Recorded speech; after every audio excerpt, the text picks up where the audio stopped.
Il était venu plusieurs fois chanter à Nantes, la toute première en 1962, la dernière avec Jacques Dutronc et Eddie Mitchell en juin dernier au Zénith. Johnny Hallyday, décédé tôt ce mercredi matin, avait aussi rempli plusieurs fois la Beaujoire. Éric Egon a demandé aux Nantais quels étaient leurs meilleurs souvenirs de la star.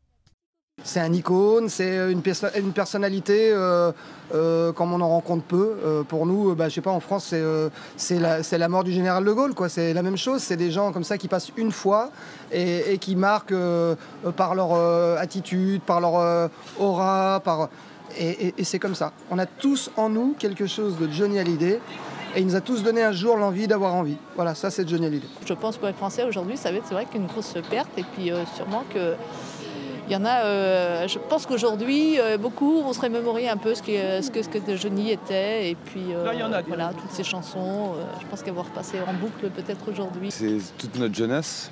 C'est aussi bien la mienne que pour mes parents. Donc voilà, quoi. C'est un jour triste pour les Français, je pense. C'est quelqu'un qui a eu beaucoup de succès parce qu'il a su inventer un espèce de rock français. En tout cas, s'emparer de ce qu'était l'identité du rock, qui était essentiellement américaine et anglaise, et en faire une version française. Et on va dire que c'est quelqu'un qui avait un talent, lui, en tant qu'interprète, et qui a toujours été bien entouré par des bons compositeurs, des bons auteurs, et puis des bons producteurs, et puis un public super fidèle. Je crois aussi que le succès d'un artiste, c'est le public. Le chantier de la nouvelle gare de Nantes a été officiellement lancé ce mercredi. Jérôme Alain a assisté à l'inauguration, entouré de tous les grands élus de la région. 11h15, élus, collectivités territoriales et SNCF dévoilent l'arbre de la future nouvelle gare de Nantes. À cet emplacement sera implanté l'un des 18 piliers de la future passerelle reliant l'accès nord à l'actuelle gare sud. Fin 2019, une mezzanine verra le jour.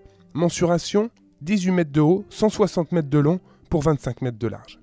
Le premier défi pour la SNCF dans cette gare, c'est d'être capable d'accueillir le double de passagers d'ici une douzaine d'années.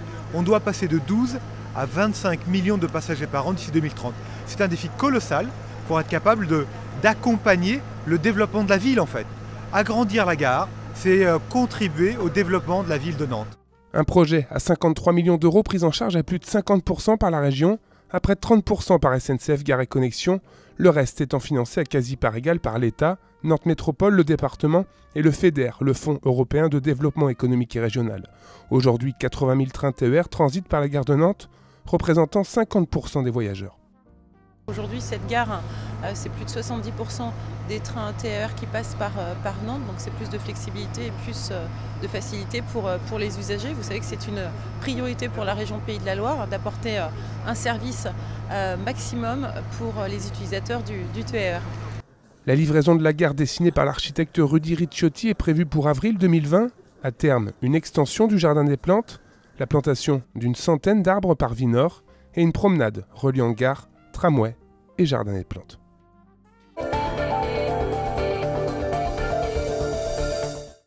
Avis aux usagers des Bacs de Loire, afin d'assurer l'entretien de la cale d'Indrette, le service est perturbé depuis le début de la semaine sur la liaison entre Indrette et Bassindre. Le retour à la normale était programmé pour ce jeudi, mais en raison de travaux plus importants que prévu, l'intervention va se prolonger jusqu'à vendredi midi. Les traversées seront assurées seulement aux heures de pointe. Le service devrait reprendre normalement à partir de vendredi après-midi. Le VBN n'y arrive pas ce mardi soir. Les volleyeuses nantaises se sont inclinées pour la seconde fois consécutive 3-7-1 et cette fois à domicile face à Venelle. Le résumé avec Jean Annex. Les protestations nantaises n'y changeront rien. Sur cette dernière action, Venelle plonge le VBN et son coach dans le doute. On est en difficulté actuellement, on manque de confiance par trop grosse fébrilité. On a laissé l'adversaire revenir trop souvent. Comme à la fin du premier set, le VBN fait la course en tête avant d'encaisser un 8-1. Dans la deuxième manche, les Nantaises refont leur retard, égalisent à 22 partout avant de perdre les 3 points suivants. Enfin, dans le troisième set, les jaunes et bleus réagissent avec un départ canon 8-2 avant peu à peu de baisser le rythme.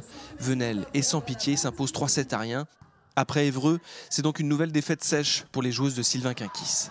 Le 3-0, il est hyper sévère si on regarde le jeu, mais on a trop de manques à des moments donnés pour pouvoir prétendre gagner ce match-là. Le jeu est là, mais on est trop fébrile et on le montre trop en plus à l'adversaire. Il faut le dire, enchaîner 2-3-0, c'est pas bon pour le moral. On enchaîne beaucoup de matchs là, on va pas avoir trop le temps de réfléchir, c'est pas plus mal, mais il va falloir qu'on se remobilise tout de suite pour aller chercher des points contre tous les matchs, toutes les équipes. Après cette 6e défaite de la saison en 9 journées, le VB Nantes fait une très mauvaise affaire. Au classement, il est désormais 9e avant d'affronter Cannes samedi prochain pour une véritable thérapie de choc.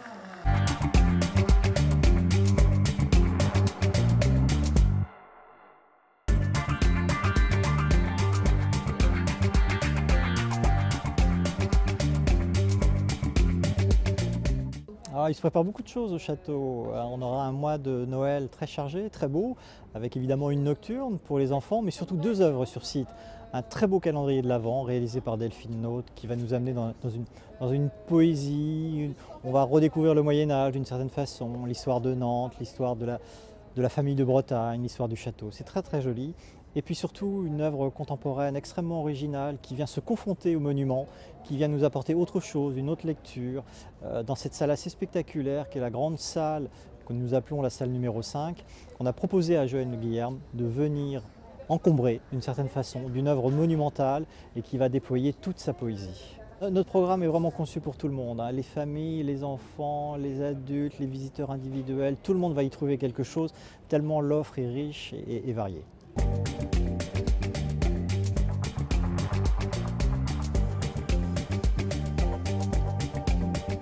Le Domuse, c'est une innovation.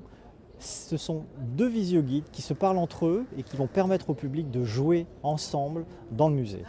Un nouvel outil que nous mettons en place, innovant, original, qui va permettre aux familles, ensemble, de découvrir l'histoire lue. On va pouvoir passer un moment partagé, connecté avec de nouvelles technologies pour s'amuser dans le musée.